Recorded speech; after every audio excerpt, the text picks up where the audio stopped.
Mesdames, Messieurs, bonsoir. Nous sommes le vendredi 14 novembre. Vous regardez votre JT Afrique. Tout de suite les titres.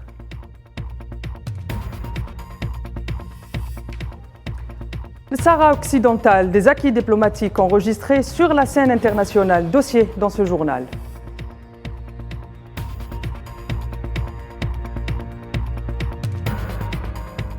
Burkina Faso, ouverture des assises nationales, objectif, élire le président de la transition.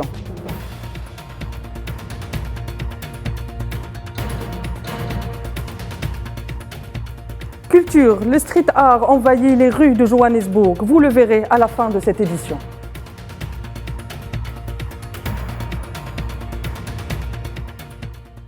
Nous le disions en titre, la cause sahraoui enregistre des victoires diplomatiques sur la scène diplomatique internationale. Des victoires qui se traduisent par la position constante en faveur du droit de l'autodétermination pour le peuple sahraoui.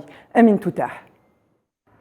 La dernière colonie du continent africain, le Sahara occidental, est une cause qui s'impose sur la scène mondiale à travers un soutien et des réalisations qui témoignent une fois de plus d'un principe inaliénable, le droit à l'autodétermination, un droit prescrit conformément à la légitimité internationale.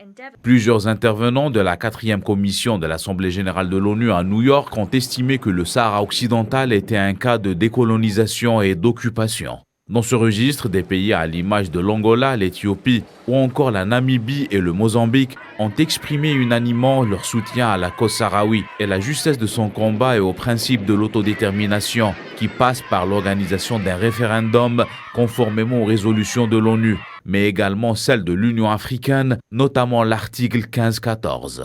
Une position précédée par la dernière publication au mois de septembre de la Cour africaine des droits de l'homme et des peuples sur la nécessité de trouver une solution permanente à l'occupation du Sahara occidental.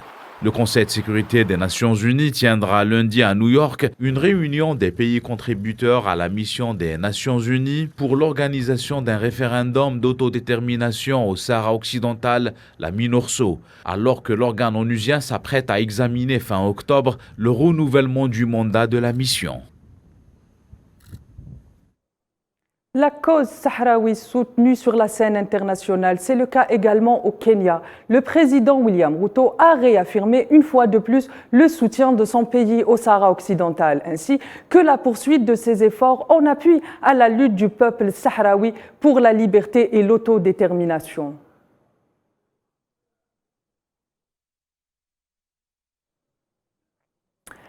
La question du Sahara occidental fait une véritable percée diplomatique.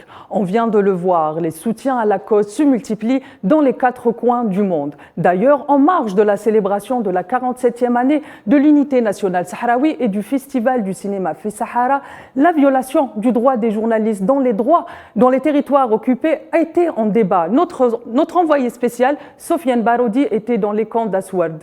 Bonsoir Sofiane Baroudi. Bonsoir Tim Hénan, bonsoir à tous les téléspectateurs.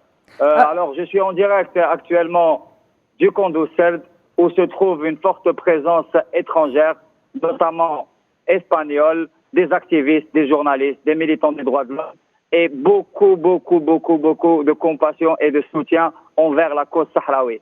Tim Hénan, actuellement, l'ambiance n'est pas seulement une ambiance festive, mais une ambiance d'engagement total en faveur de la cause juste du peuple sahraoui. Qu'en est-il justement du soutien en faveur des journalistes qui sont réprimés dans les territoires occupés, Sofiane? Nous avons assisté ce matin justement à une conférence qui était dédiée aux journalistes victimes de répression et victimes de violences dans les territoires occupés. Elle était animée par des journalistes qui proviennent des territoires occupés. Je citerai notamment l'équipe média qui a animé la conférence en présence d'une forte présence. Il y a des Espagnols, mais aussi des Allemands, des Norvégiens, des Anglais qui ont couvert l'événement et qui expriment un soutien vis-à-vis justement de la cause du peuple sahraoui, mais aussi vis-à-vis du fait que les territoires occupés restent toujours privés de toute mission de contrôle des droits humains et de toute mission d'observation, qu'elle soit indépendante ou qu'elle soit onusienne. Très bien, merci Sofiane Baroudi. Merci pour ces éléments de réponse. Je rappelle que vous êtes notre envoyé spécial au festival Fi Sahara, festival sur lequel nous allons revenir dans nos prochaines éditions.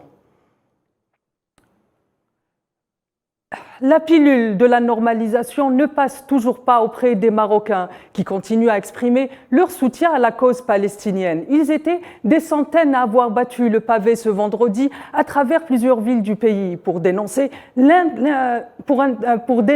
incursions des colons sionistes sur la mosquée d'Al-Aqsa.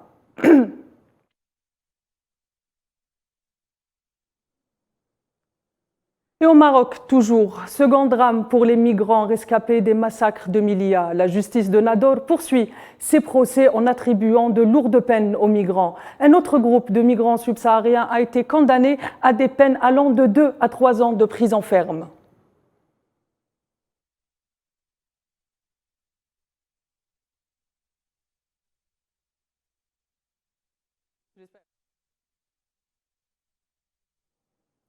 Au Burkina Faso, l'actualité de ce vendredi a été marquée par la tenue des assises nationales pour la désignation du président de la transition. Ces assises rassemblent quelques 300 personnes venues des 4 coins du pays et de différents bords politiques, mais aussi des dignitaires communautaires et des membres de la société civile, ainsi que l'armée et la police.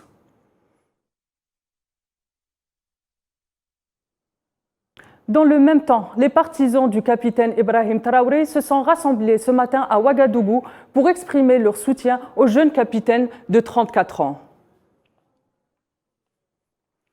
Au Cameroun, ils sont près de 43 000 à avoir été touchés par les inondations. Les autorités locales rassurent, il n'y a aucun décès ni blessé à déplorer.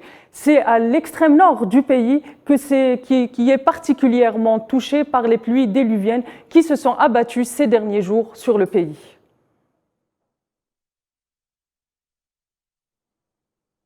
Et en Centrafrique, Bangui juge légal le départ annoncé d'ici la fin de l'année des 130 derniers militaires français déployés sur le pays. Pour rappel, en août 2021, Paris a décidé de suspendre sa coopération militaire avec Bangui, estimant que le pays est complice d'une campagne anti-française téléguidée par la Russie.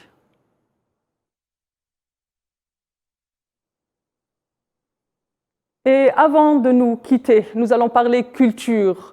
À Johannesburg, pour tenter de redonner vie à la ville que le temps n'a pas épargnée, des artistes urbains ont fait le pari de redonner vie à la ville par le street art.